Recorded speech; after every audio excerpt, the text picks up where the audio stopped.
on this computer. Right. I have no objections, but I have a hotspot which doesn't work terribly well, so I'm leaving myself unvideoed. Unvideoed, right. That's one way to deal with it. So then I'm going to go round the room, and we have 1, 2, 3, 7 of us, and ask you to identify yourself very briefly, your name, where it is you live, the organization you are from. You may not consider you're representing them officially, but at least your organization and your position within that organization. So I will do that first. Cheryl Spencer, Women's International League for Peace and Freedom, US section. I am a co-chair of the Disarm End Wars Committee of that organization. So Greg, would you go next?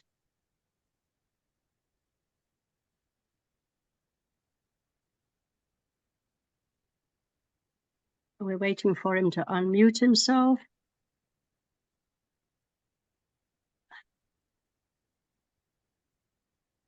Okay. Still muted, Greg. I'm sorry, I didn't realize you actually wanted to hear me. Yes. Yeah, so my name's Greg, and I live in Corvallis, Oregon, and I'm involved with the Green Party and I think we're calling it the Oregon Peace Network now, but I'm my emphasis is on person-to-person connections at group events, and I want to I like something that the folks in Great Britain they said when they put on an event, they want to have food, and they want to have music and dancing, and then when the police come, they'll feel like they're breaking up a party. Okay, thank you, Greg. That's sufficient. Yeah. Okay, Dennis, would you please introduce yourself? Yes, I will. My name is Dennis Wong. I live in Southport, Connecticut. I'm a Rotarian, and I'm a peace builder.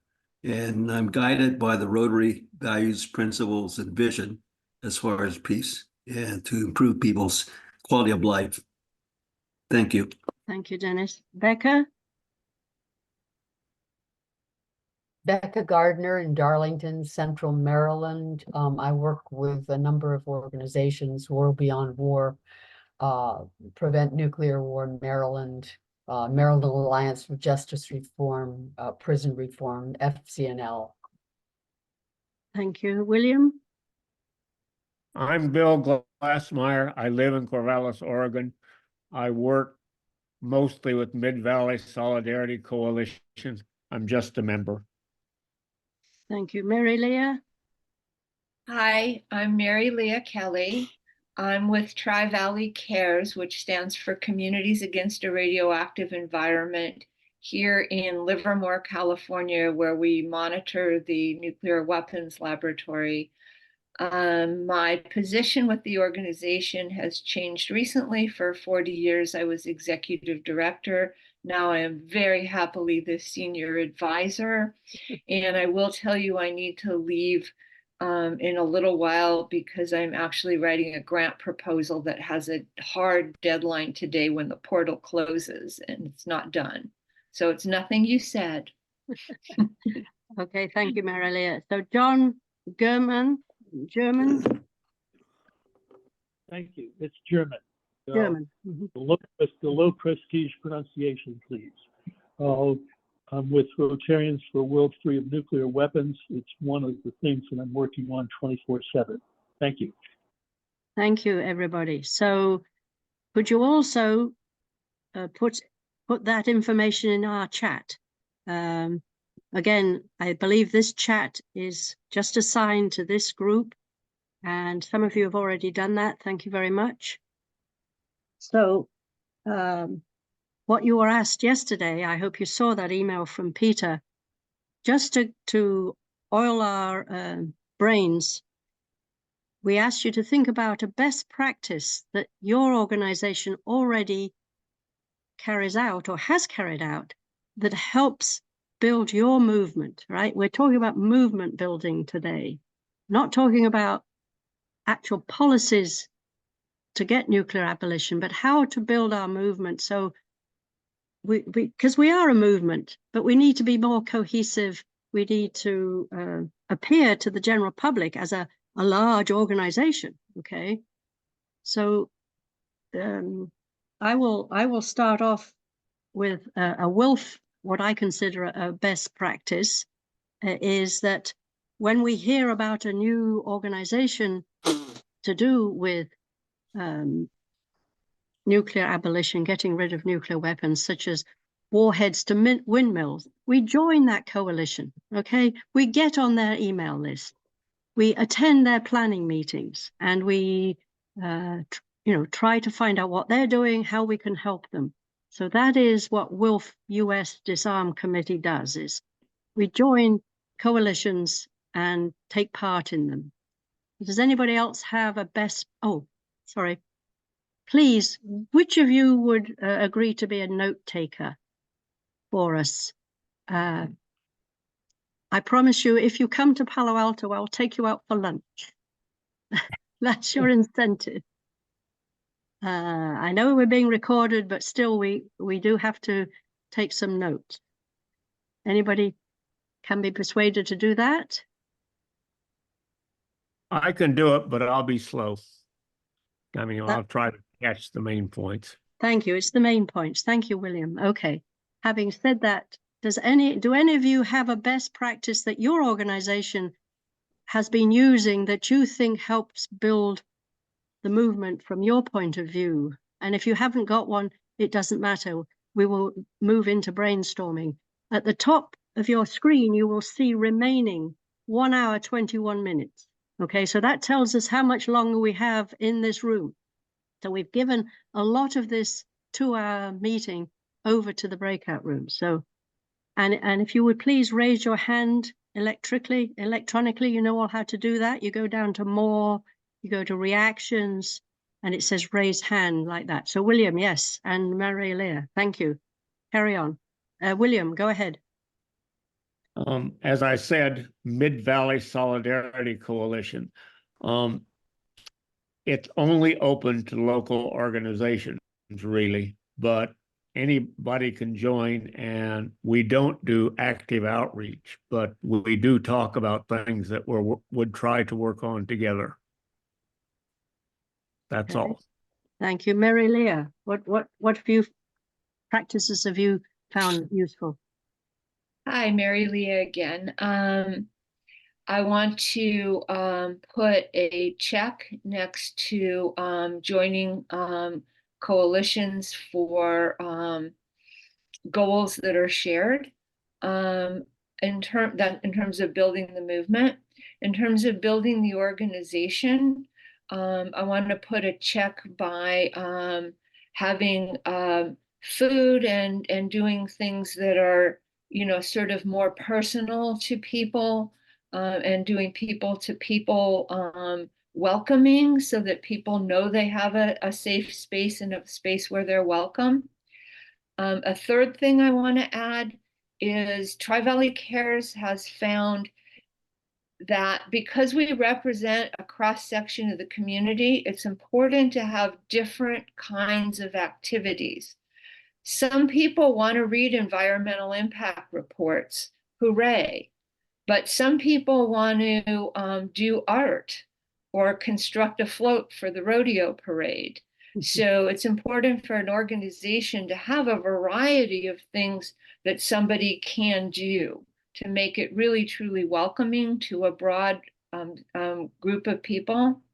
And the final best practice is to keep your group visible. And a way to do that is free and also moves the issues forward is to use letters to the editor. And I can talk more if you want during strategy about that, but I might have to leave. So I just want to put letters to the editor on the table. They're free, they keep your issue out there, and they keep your group's name out there. Okay, thank you. Anybody else? Okay, I see we have been, yes, Becca. Yes, I I have joined FCNL and we do advocacy calls every month. It can involve contacting legislators and in appreciation for their supporting reducing military spending. And our group, Maryland Preventing Nuclear War Maryland, went around to the embassies in DC and gave them certificates of appreciation for those 70 nations who have signed and ratified the UN TPNW. And that's just some of them. Thank you. Okay. So I see we have been joined by 2 more people. This is great. So I'm going to go back to them to ask them to introduce themselves. Arthur, would you briefly say who you are, your name, where you're from, the organization you're representing, and then put that in the chat also. Thank you. Sure. I'm the facilitator, by the way. Great. Good to see you and good to see so many friends and FCNL people. I'm Arthur Canagis, and of course at FCNL there, you know, my daughter Aura Canagis, who used to work there and runs the AFSC office in DC. I'm representing Future Wave, our organization that made the movie The World Is My Country. And we also are also the impact producers on Television Event, the amazing film about the ABC special the day after and the impact it had and actually stepping us back from the brink of nuclear war.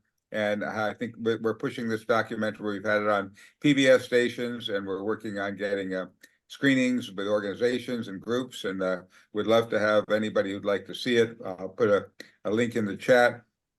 Join us in helping promote this and get funding to get it out on even more PBS stations, and also especially to organize grassroots screenings, Q&As with the director, and so on.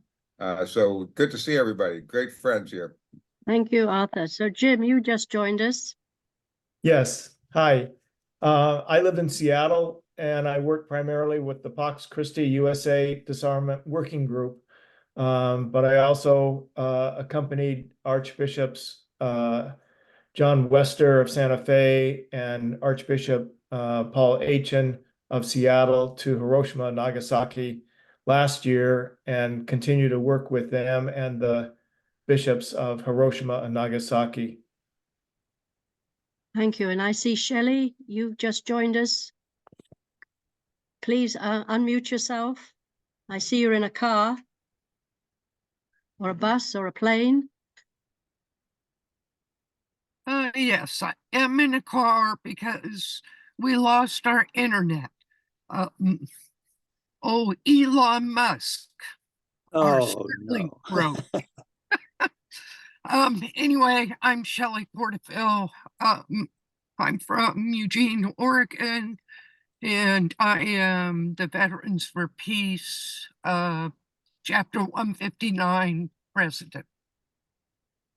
Thank you. And So thank you very much. I think we've had everybody introduce them. I think it's time that we start the brainstorming section of this 1 hour and 14 minutes we've got left. Okay. I hope you all know what brainstorming means. It means brand new ideas that come to mind, that we're just going to get it written down. William is trying to capture these. You're also, everybody's welcome to write their own notes as they listen. No judgment for the next 15 minutes or so. You know, try not to laugh if you think it's a silly idea. And please use the raise your hand option in your Zoom window there.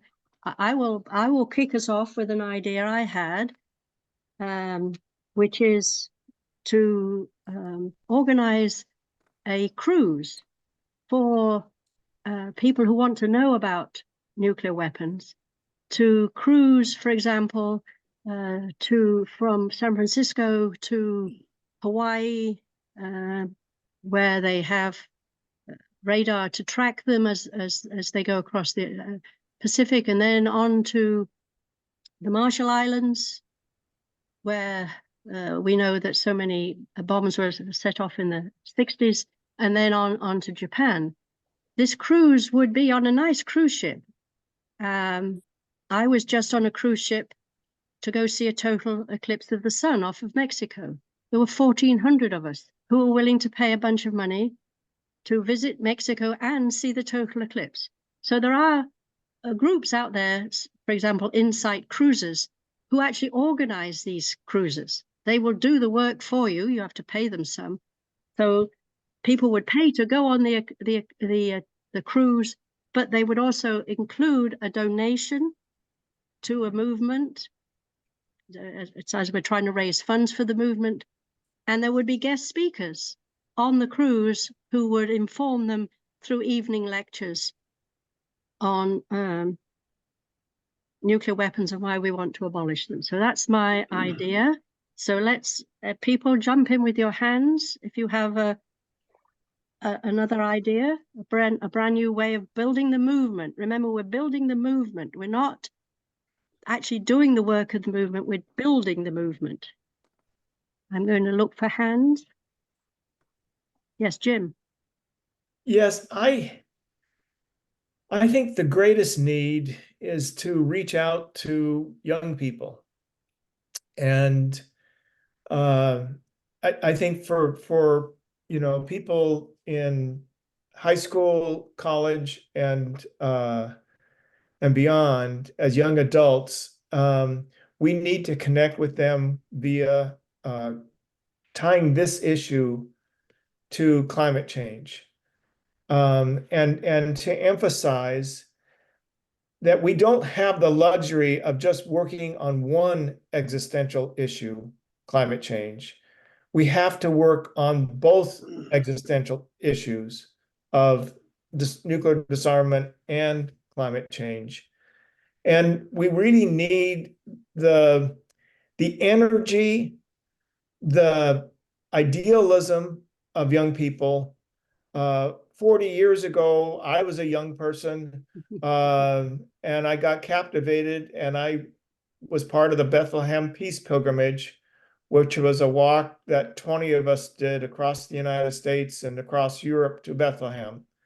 And we spent most of our time in small towns, but boy, in the small towns, we connected with people and gave them hope that most of the big peace groups were missing. And this was during the freeze movement. But I think we need to do similar kinds of things, and especially with our high schools and our colleges, and basically reach out to administrators or teachers or professors and get ourselves in the classrooms presenting on the need for to turn back this nuclear peril.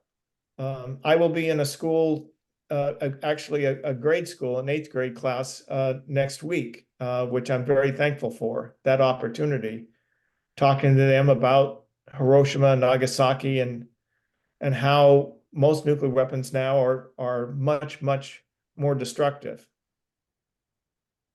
Okay, thank you, Jim. Some more ideas, things that not been done yet. Yes, Greg. Yes, I really appreciate the comments already. I know travel is a very important skill, and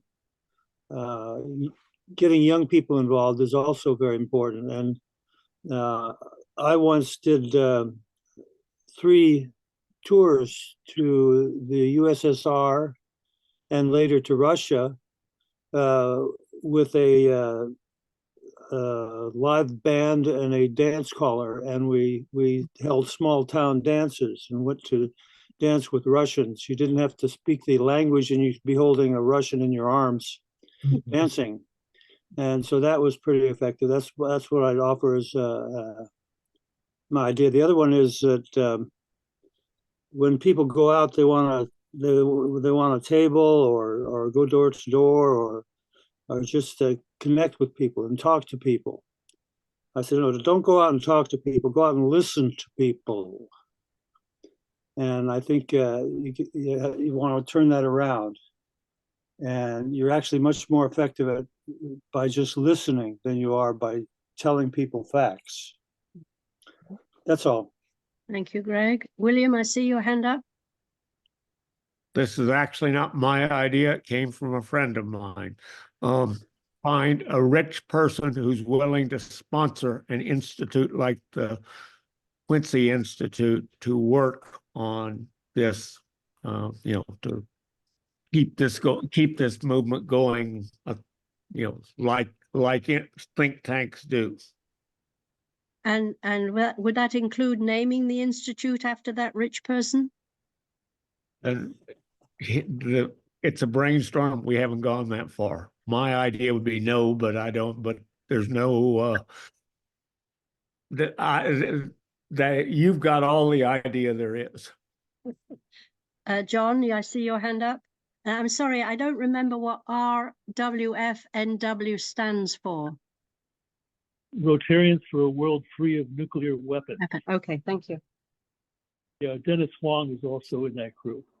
Mhm.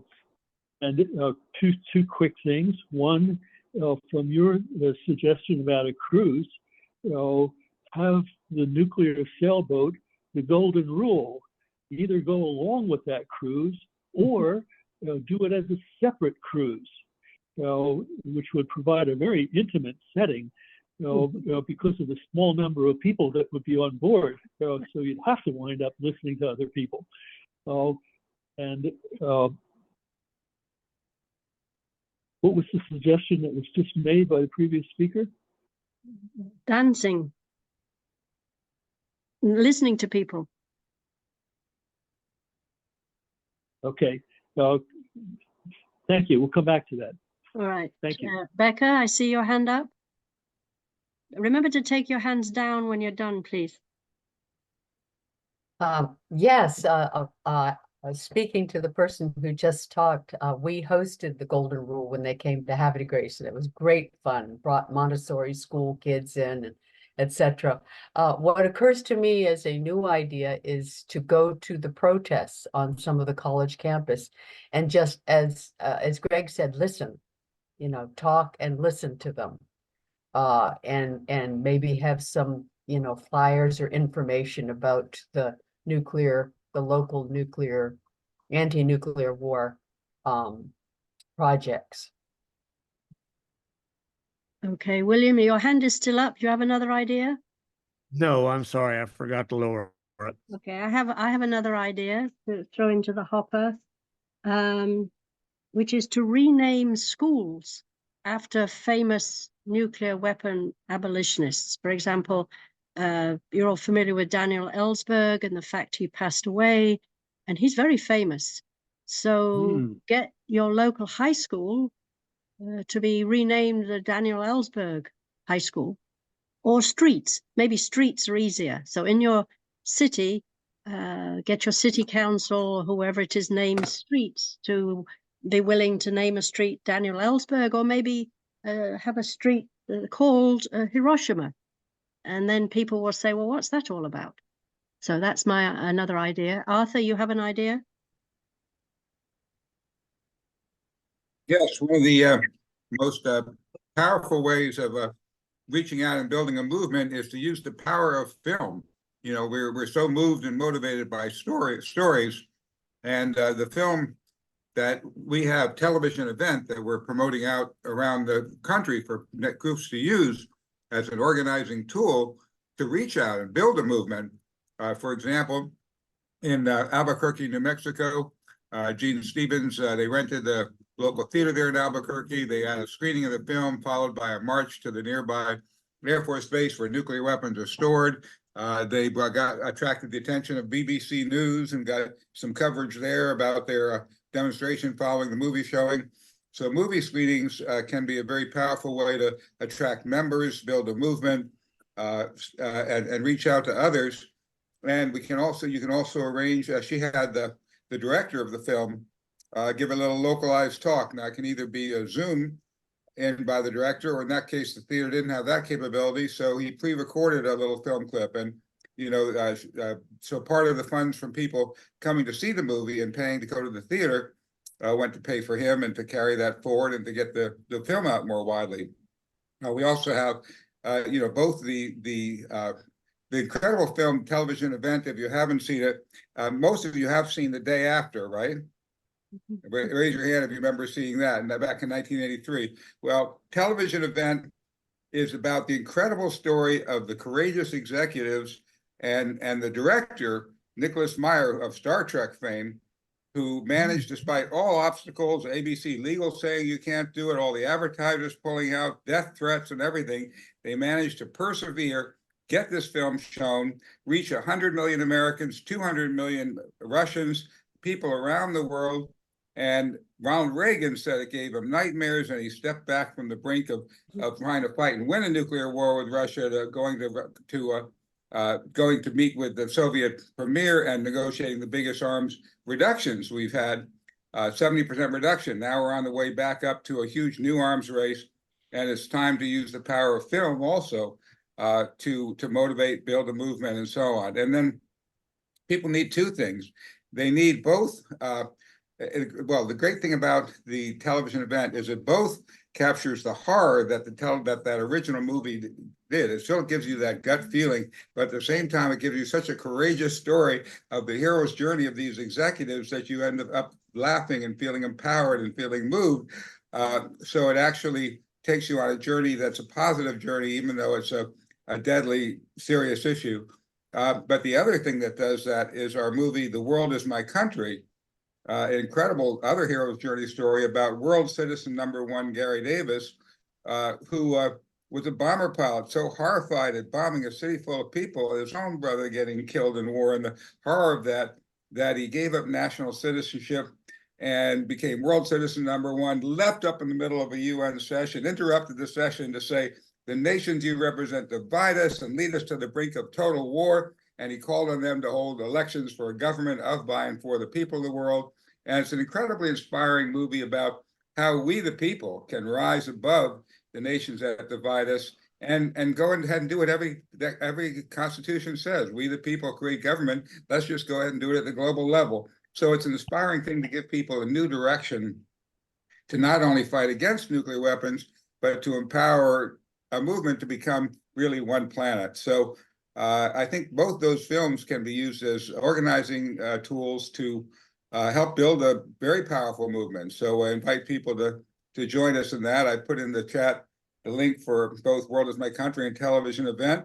And thank you, and Arthur. if you have to get down to Baja. Okay, thank you, Arthur. Let somebody else now talk. So John, your hand was up next.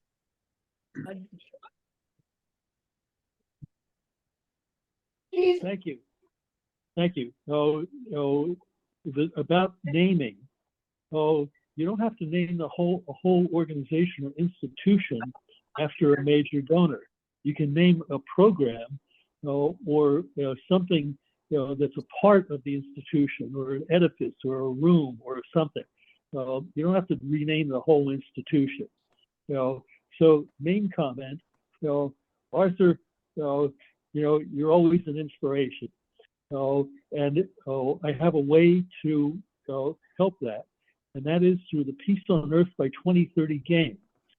Starting on the International Day of Peace, Saturday, September 21st, this year, we're going to be starting peace runs in the Peace on Earth zones that we have around the world.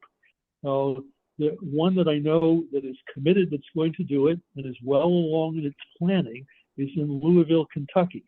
There are others that we're working on now that will probably come together, at least some of them anyway, to be able to do something similar. But Louisville is very well along in their planning. So these will be runs with replicas of the torch from the first Earth run that was done around the world and produced peace wherever it went. and this will be done every year from now on, and it will grow as the number of Peace on Earth zones around the world grow. It provides an opportunity for things to happen, for events to happen along the route. At the place where it starts, at intermediate points along the way, so that people don't have to run for hours continuously, and also at the conclusion, it will attract media. So it will build. We'll be lucky to get much media coverage this year for the first time, but we'll get some, and it will build every year. So Arthur, I'm looking forward to having some kind of event that can help promote what you're promoting in connection with those peace runs. Thank you. Thank you, Is there a John. link so we can see that So- Peace on Earth films you're talking about? Can you Sorry? ask the question in the chat, Arthur, to John? So Shelley is next. I've been thinking about this a lot, and just in looking at my own VFP chapter and VFP national as a whole, one of the really big issues is getting young people to join the organization. I really think we must, it's just my opinion, obviously Jim's as well. I think we kick ourselves in the butt if we don't start doing what we can do to engage young people. I think that going into schools, I've been thinking about that, going into schools from elementary to college and sharing what we know, but listening to what they know and listening to what they want to do, not just what we want to do or what we think will work, because some of that stuff has changed. We now live in this big global world, which, 40 years ago, we didn't. I just really think we've got to start sharing with young people what we know and listening to them and letting them know that we value what they say and we value the kinds of actions that they want to do. That's all I have. Thank you, Shelley. William, you have your hand up.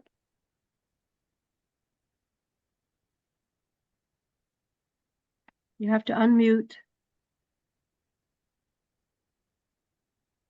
Thank you. Shelley recommended getting young people to join our organizations. I recommend going to their organizations. I've been attending Sunrise Corvallis for a couple of months, and we are building connections there. So, and we're not talking about nuclear disarmament. We're talking about heating and cooling shelters, but the connections are getting built. Enough. Okay. So I think we've spent over our 15 minutes of brainstorming. Does anybody else have an idea? And of course, if an idea comes to mind as we continue this breakout room, you're welcome to bring it up. Becca, you have your hand up? Yes, and of course, taking the Back from the Brink resolution to your county council and just educating them, a few facts of what's happening on with the nuclear arsenals around the world, just to educate people. Okay. So, William, you've been taking notes. I've also been trying to take notes. So we have, I'd say at least 10 ideas that came up in the brainstorming. And you have in your instructions to participants how we're going to now spend at least 40 minutes trying to evaluate some of these ideas against several criteria. Remember, we're trying to build the movement, okay? So if you'd like, I can run through and give a shorthand description of what I heard, and then we need to kind of, by consensus, decide which ones we want to evaluate. All right, so let me just say, I had an idea of a cruise going into high schools to get young people more involved and explain to them the threats. A dance tour where you dance with people, maybe in a foreign country, and make friends with them. Find a rich person to sponsor an institute, or maybe just a program within an institute, and then offer to name that program after them. Using the golden rule, which actually I think only holds about 4 people, and using the golden rule to take people on a cruise and educate them and extract money from them. It can hold up to 8 or 10. 8, but okay. Not for that long, just a Right. cruise. Name streets after famous people, or name high schools after famous nuclear abolitionists, or maybe after Hiroshima. I use the power of film. Arthur has a couple of films, and there are actually a lot of films out there about nuclear weapons. Have a peace run. They're about to have one out of Louisville, where you encourage people to come for the run, and you stop along the way and have events associated with the run. Did I capture everything? That's a kind of a shorthand. Yeah, gratitude, which I thought it was fantastic that FCNL is going around to the embassies of the nations that did sign the treaty and giving them certificates. And I Right. think so much appreciating the city councils that have taken steps, expressing gratitude, I think is a key part of building the movement too. It was not FCNL, it was Prevent Nuclear War Maryland. Oh, Prevent Nuclear War did it. Okay, Right. great. So we do need to judge how some of these things actually build the movement. Okay, so which one do you want to discuss first of those 10 or so ideas against the criteria that I will repeat for you, which is, can this tactic be accomplished by the group that is trying to do it? So we have national groups here, organizations, we have local, and so any strategy that's suggested could be used, only by a local group. Does this tactic have a clear target, a person who can give you what you want? Okay, and I think it says a person, but it could also be another group, another institution that can give you what you want. Does this tactic give people a sense of their own power? Okay, to be part of a movement, you want people to feel powerful within that movement. Does this tactic do that? Can this tactic help raise funds? Okay, and how would it do that? And would this tactic build leadership in the organization that's doing that tactic? Okay, again, movement building would need all those things. All right, so John, I see your hand up. Let's now go into a discussion of some of these suggestions that have been made and evaluate them against those criteria and any other criteria you wish to bring up. Yes, John.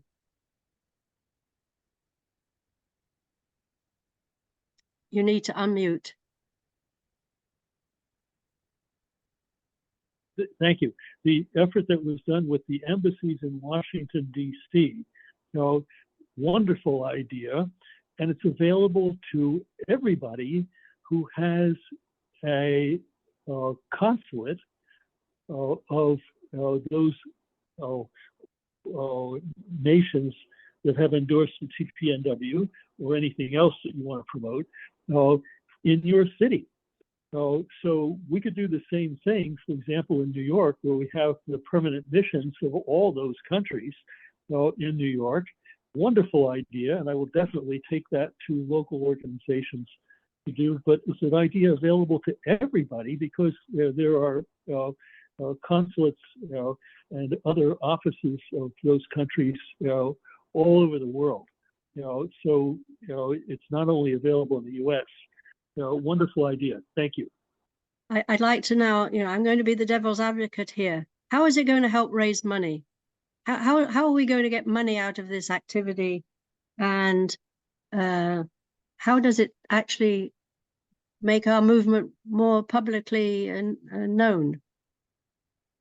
Those of you who've talked about it, would you please tell me those things? How could you modify that idea so that money is raised at the same time? Because I'm going to be devil's advocate here. Becca, it was your group that did it. Could you modify it so somehow or other money is raised and the movement becomes bigger because of it? Well, I'm thinking on it. Because that is one of the criteria we're going to be judging these ideas against. Okay, so think about it, maybe come back in a few minutes, maybe. Dennis, you have an idea? Yes, one Yes. to answer your immediate question.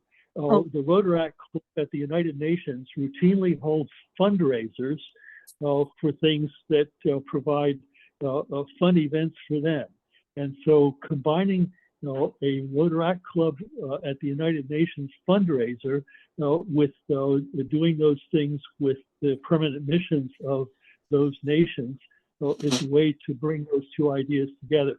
The Rotaract Club at the United Nations is always looking for excuses to do fun things. So let's give them one. Thank you. So I didn't hear you exactly. So what is the name of the organization that's associated with the UN? Oh, the organization I mentioned is the Rotaract Club at the United Nations. Rotaract? Which is Rotaract, R-O-T-A-R-A-C-T. It's the sort of college student and graduate student, 18 to 30 something, part of Rotary. And it's, for me, the part of Rotary that has the most ideas and the most energy. And they're always looking for fun excuses to do fun things. Okay. Thank you. All right. Maybe you could just write that out again in the chat for us, John. So yes, involving fun and maybe charging them to have this party. So Dennis, you have some comments. Yeah, actually, following up and the idea of involving young people. And I think the idea is let young people plan and lead the movement. And let us adults get out of the way. And basically, they're very good at fundraising.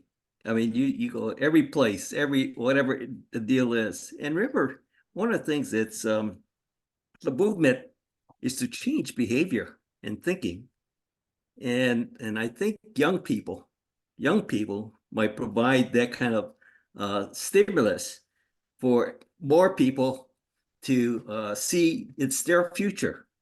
And so I would like to see them, young people, plan and lead the effort for a world free of nuclear weapons. And we adults support them. And we don't have to coach them. We don't have to educate them. They know they're smart enough. And the thing is, so I think that's the idea. And also, young people are the ones that also made changes in our behavior and what we do and how we think. So basically, and again, as far as fundraising, they know how to do it too. Thank you. And I would mention that there is such a group being led out of the Basel Peace Office and Abolition 2000.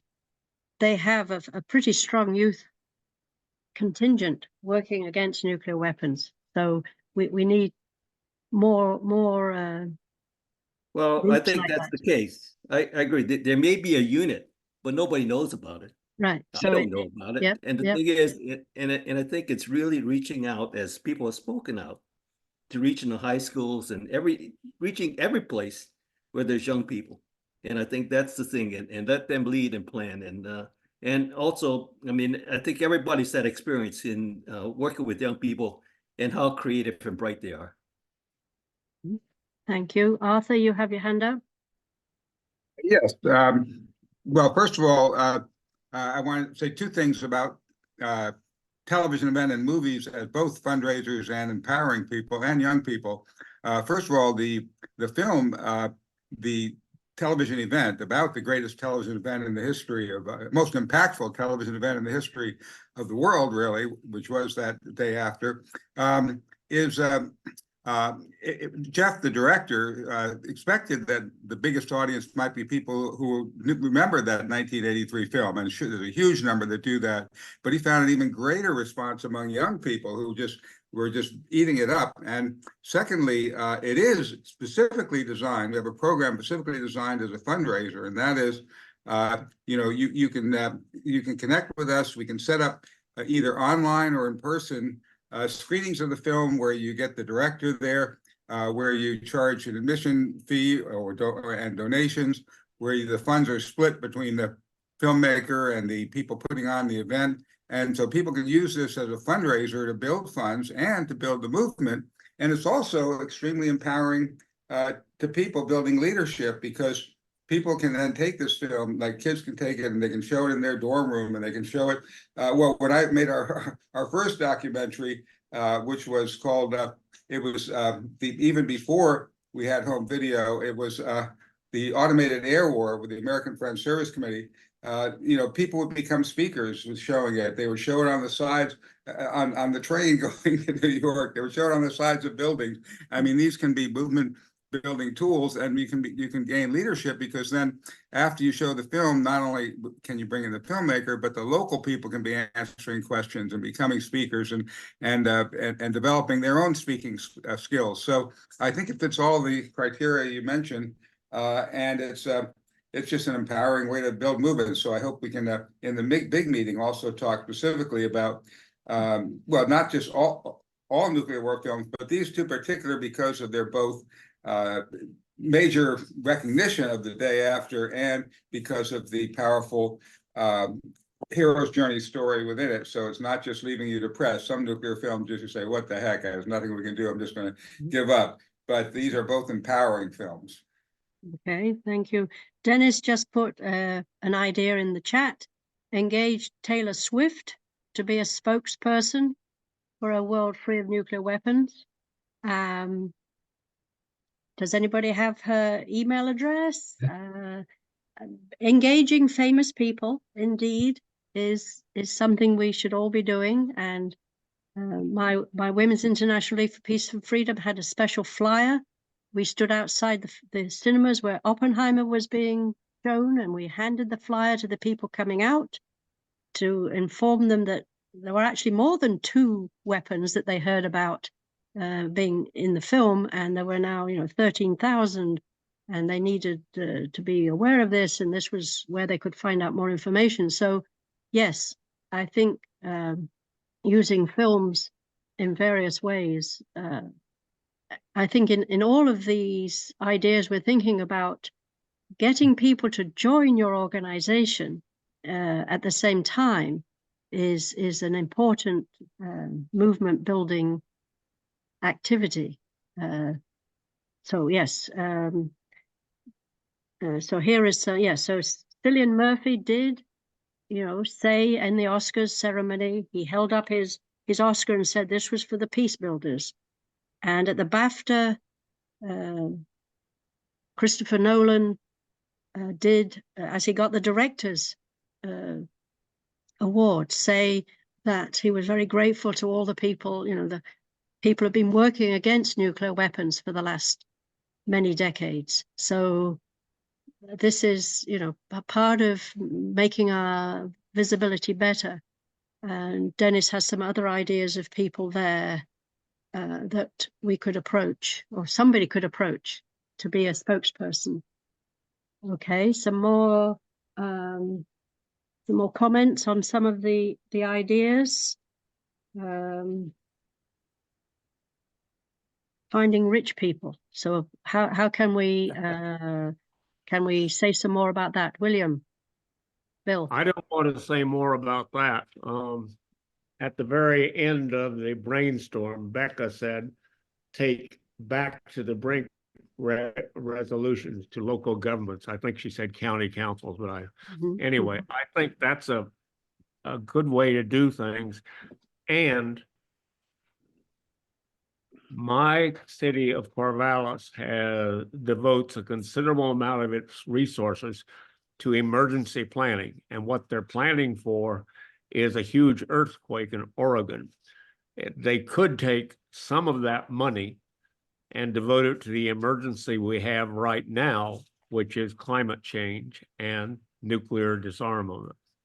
And I guess I'll just add one PS. I think connecting climate change to nuclear disarmament is a good tactic. End. Thank you. I'm guessing some of you do not know about the Warheads to Windmills Coalition, which is doing exactly that. There's, I don't know, 40 organizations who already have joined that coalition. And a book has been written by Tim and Wallace, who's sitting in some other breakout room here.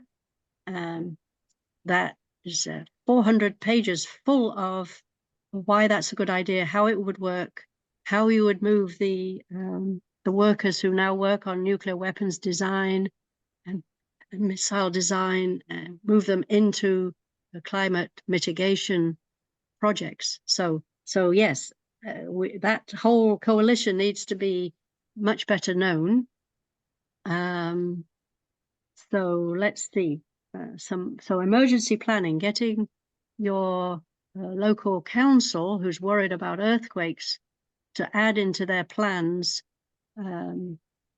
what your and not do it as New York City did it. There was a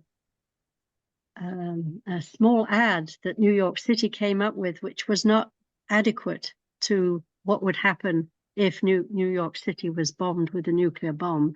So that it was rather laughable. So you have to be careful if you're going to try that tactic with your local council, because they don't understand just how devastating a nuclear weapon would be, and how few people would be left, and how the hospitals would be destroyed, and so on.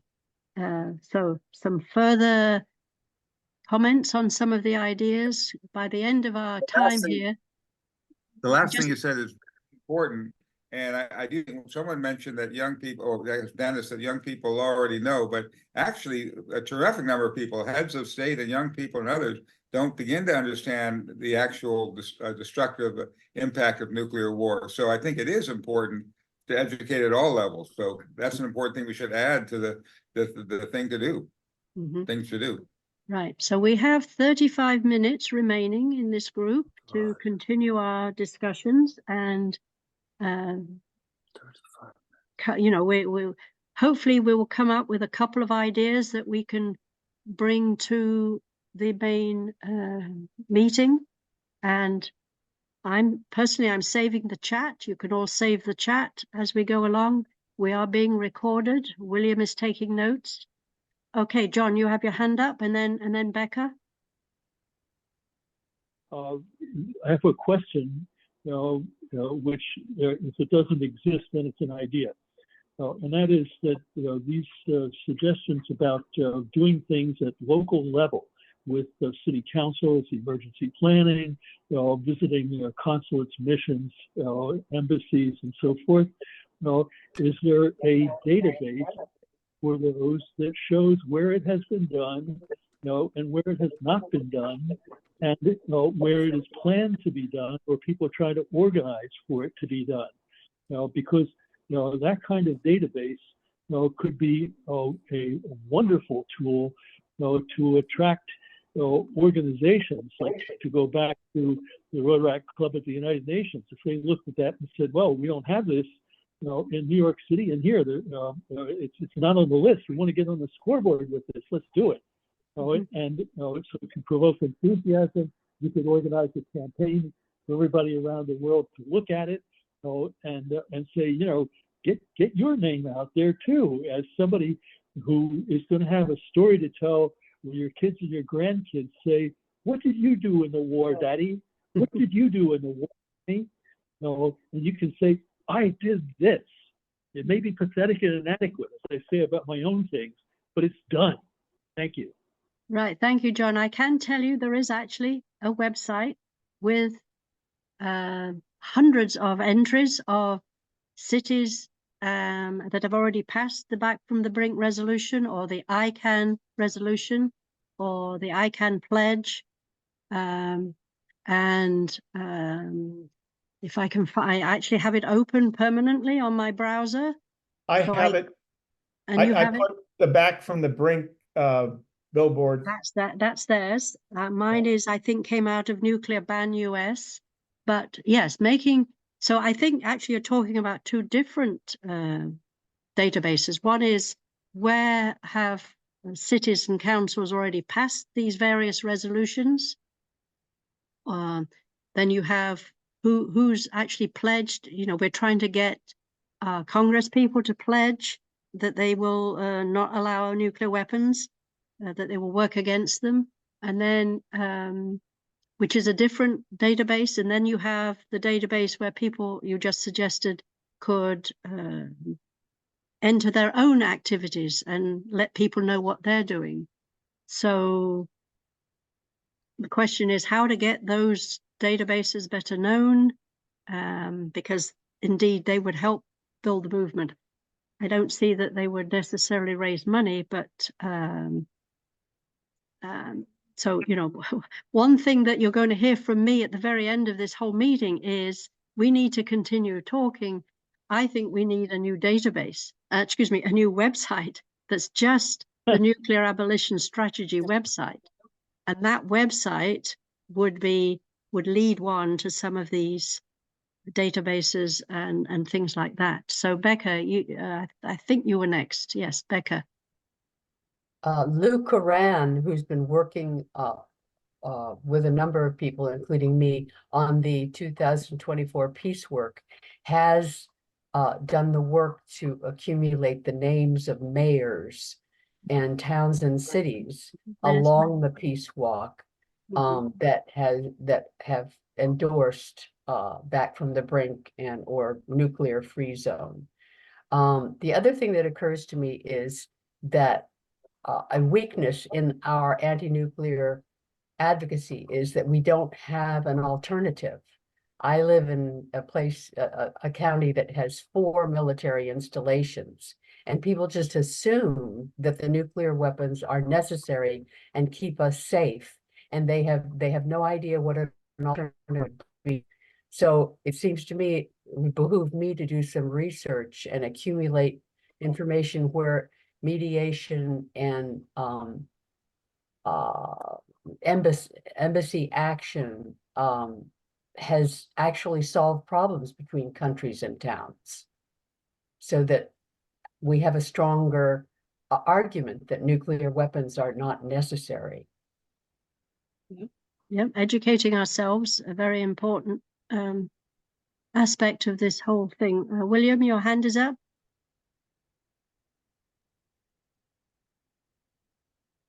Unmute yourself. Yeah, yes. In 2018, Corvallis had a terrible homeless problem, which was creating serious tensions in the community. We put together a community-wide group to figure out what we might do about that.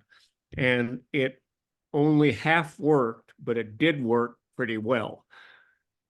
We are now, and that has nothing to do with nuclear divestment, but we are now trying to do a similar thing to for the whole community, or representatives of the community, to get together and to devise a community-wide response to climate change. It's not, again, not nuclear divestment, but there are ways to do that. It's called community capacity building. And it is a way, well, that's all I have to say, really. Thank you. Okay, thank you. Dennis, you have some more to say? Yeah, I like what Becca said. And I think one of the things that in addressing this issue, I think addressing the underlying reasons why each of the 9 nuclear weapon nations want nuclear weapons.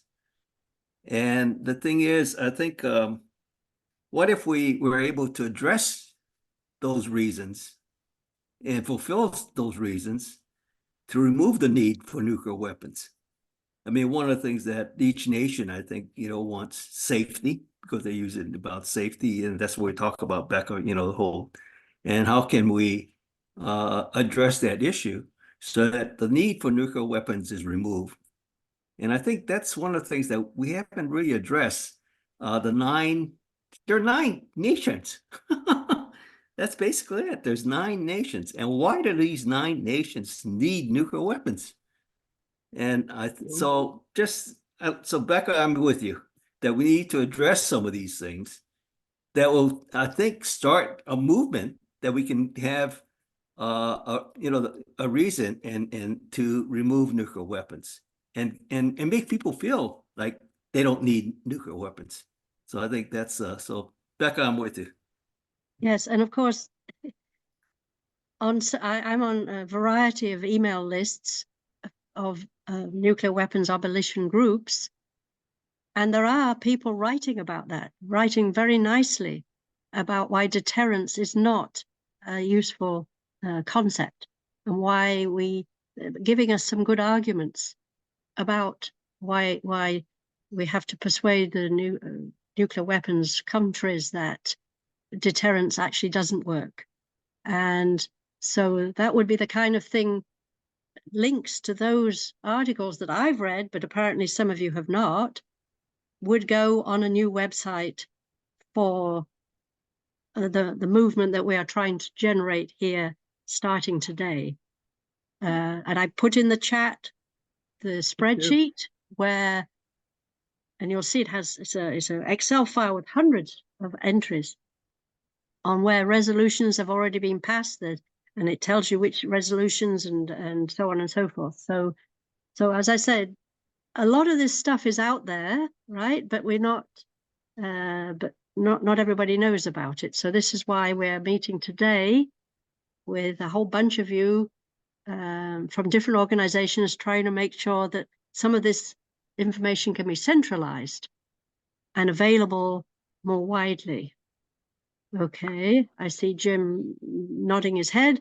So we have another 25 minutes to continue talking and modifying some of the ideas, making some details. Yes, Dennis. Yeah, actually, also, it's time for some different thinking. And just to change again, certain conversations like this and others might change our view how we approach the problem of nuclear weapons. And one of the things that I've heard about deterrence doesn't work. First of all, I think what Becca said, and many people in the United States believe deterrent works. And I would say that the Ukraine situation shows that sometimes maybe deterrence does work. I mean, the threat of Russia, using nuclear weapons has modified the response. So I think there's not that. So I think there's different ways of that we need to think about addressing each country's needs, and so one of the, and also, as I said, I think it works because I wonder sometimes about North Korea. If they didn't have it, I mean, I'm not sure what we would do. And so that's, that they're protecting. And so anyway, that's another issue. But I think sometimes thinking about it in different ways and thinking about now deterrence in a different way. The fact that we can have mutually assured safety, mutually assured prosperity, and mutually assured quality of life. And basically, why not try to work towards peace so that you don't need all these things? Okay. William, you have your hand up? Yes, I appreciate what Dennis just said. I think that one significant reason that the United States needs nuclear weapons is to provide profits to the weapons manufacturers. Has nothing really to do with defense policy. And that's a significant constituency that we're going to be working against. Enough. Yes, indeed. ICANN just issued its report on trying to get pension plans and what have you to divest from nuclear weapons manufacturers. The fact, and there's lots of information out there about how much money Lockheed Martin makes out of this whole thing, and they have a and how much money they spend on lobbying of our Congress people, millions of dollars. So they make billions of dollars, and they use just a little bit of that to persuade the Congress people that they need to keep having these weapons, not just nuclear weapons, but all kinds of weapons, the kind that we're sending to Israel, for example, to continue making those. So that, and I understand that virtually every congressional district in the country has some company that's working on some nuclear weapons, military equipment. Maybe they're only making the special bolts, but everybody's involved. And so getting your Congress people to agree that that's not a good thing is very difficult because of the support they get from Raytheon and Lockheed. But tackling the military industrial think tank academic complex, because think tanks are in there. There are think tanks on our side, there are think tanks not on our side. So how, what can we do to tackle that problem? Has anybody a particular idea we could put forward? William, your hand's up again.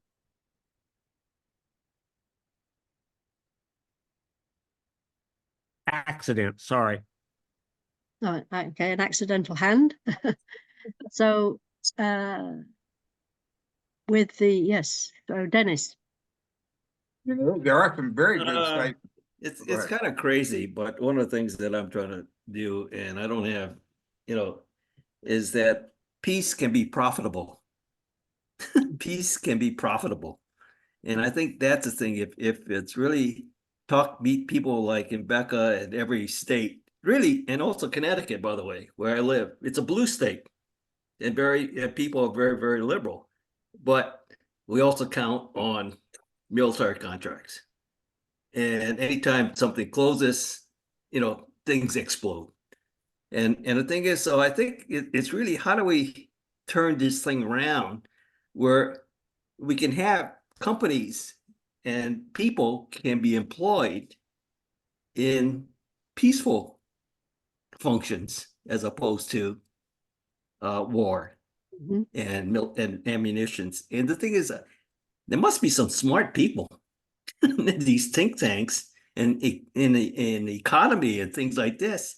He says, this is how we can turn this whole idea around and have a peace economy where everybody can be employed and profitable. And so I just leave that, rather than being negative as far as the military industrial complex. I know what they want. They want to make money. And I know that a lot of shareholders, by the way, could be some of us with our, 401ks and everything else. We want those stocks to go up. And the thing is, we need to, I guess, how do we get those companies to be on a peace footing as opposed to munitions? And that is exactly what the Warheads to Windmills Coalition is doing. Okay. and exactly what Tim and Wallace's book in great detail talks about. And he's been on a book tour all over the US. Here in California, he was in 4 or 5 different bookstores. It's got toolkits in it, and in a moment I will try to put that in the chat. So yes, so we need to get more, and of course what he's saying is spend the money that was spent on nuclear weapons on climate change mitigation, right? As somebody said a long time ago in this group, realizing we have 2 existential threats, the nuclear weapons threat and the climate change threat, and connecting them to show that they are connected, and spending the money instead of on weapons manufacturing on jobs that improve solar cells and find ways of capturing carbon and things like that to mitigate the increase in the carbon dioxide in the atmosphere. So trying to get more of you to know about these coalitions and join them is one of the things we should be doing to build our movement. So Arthur, your hand is up.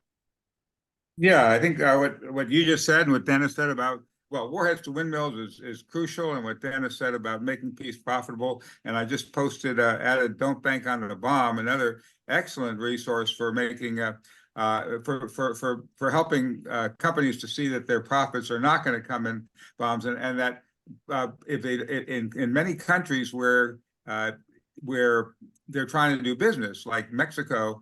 If Mexico is enforcing the treaty that no one can aid or abet or in any way nuclear weapons, then their financial institutions can make it hard for investors to invest here unless they abide by the treaty. So there are some very strong handles there. But I also want to say that on what was said about that in fact nuclear weapons are deterring, for instance, maybe some big countries from destroying little countries like Korea, like North Korea, whatever. That there's a good point there, and that I think the key is actually that we need to not just stop one weapon and still continue this whole war system, because then if it's not nuclear, it's going to be chemical and biological or AI or totally destroying infrastructure. Oh, there's so many ways to fight wars once you decide that the objective is to try to kill as many of the people as you can on the other side. We've got to create law above the nations that divide us, which is what The World Is My Country has an inspiring story that inspires us into that kind of a future where we the people rise above these nations that divide us, and if people have the right to declare government, we declare government of, by, and for the people, and we rise above the nations that divide us. But we need an inspiring alternative, and I also love the alternative security system that that David Swanson and the and his organization have put out. I think it can't just be take the nuclear out, because that's then if you're leaving the whole rest of the structure of war in there, I don't think it's going to work. That's why I do think it's a good point to build an alternative security system. Okay. So and I we've also got... Yes, carry on. People agree that we and want to work on having using these films as powerful tools to raise funds and build movements. I wondered what people's reaction was to that, and how much interest there is in making that part of what we work on as an organization. John, do you want to answer that question, or you have a different point to make? No, yes, carry on. Yes, thank you. Arthur's absolutely right, and that is that is the reason why a great part of my 24/7 is what I'm spending working for years with Ernest Thiessen about his collaboration method, which gets willing parties who participate in it to their best attainable solutions. Each of them, not one of them, each of them. the thing that, for Arthur's comment, and Jonathan Granoff is the major public proponent of this that I work with. The idea of common security means that the real security interests of all the parties must be realistically dealt with. They must be provided the level of security that they need in order for them not to go do something to try to restore what they see as a necessary balance. And for people who are working on Russia and Ukraine, for example, that means that any solution has got to take into account the real security interests of Russia. And if it doesn't, guess what? This is either never going to end or it's never going to stop recurring. So that's why common security is the only way that this is going to work. President Kennedy's famous peace speech said that nations will abide by the provisions of a treaty that are in their interest, and they will abide by no other provisions of a treaty. You said it better, but that's the idea. So if they're in their interest, they will abide by them. So these things have to be negotiated in a way that will honor their real security interests. And that's why I'm working with Ernest Thiessen on his collaboration method, which derives from the work of John Nash. If you've seen the movie A Beautiful Mind, for which John Nash got the Nobel Prize in economic science in the 90s, the work he did in the 50s. Now, Thiessen's work, which has been going on for the last 30 years, has been judged by leading people in the fields of decision theory, game theory, and negotiation theory to be better than that of John Nash. And it is a way that will honor the real security interests of all parties, including Russia, North Korea, Iran, and anybody else that a lot of people on calls like this see as being the problem. So that's I think the essential thing to implement what Arthur has just so ringingly called for. And to do that, this is going to take a little money. It's pocket change compared with what's being spent on blowing people up and blowing things up and killing people. It's pocket change on what's being spent on the military. And the military is one of the world's biggest polluters to boot. So there are lots of reasons why people who have money should throw some of it at this effort. Thank you. Okay, and maybe some of you don't know about Joseph Gerson's organization, which has a name that I can never remember, but common security is in his name. He has been promulgating that concept and holding webinars with knowledgeable people about it. So a lot of things that we can come up with already exist. We just need to make them better known and educate ourselves about these existing coalitions and groups that are doing some of the things we're talking about. So we have 9 minutes left in this room, and we need to come back to, we will be forced back into the main room. And so can we now come to some agreement as to which two ideas we've had, which are, we need to flesh them out a bit. Which two ideas should we go back with? And I would say, I think the use of film and movies about nuclear weapons, about what we can do about nuclear weapons that Arthur has been talking about, I think that should be one of our ideas. So Dennis says, who determines priorities? Well, we're going to determine the priorities in this little group. Did you mean in some general way, Dennis?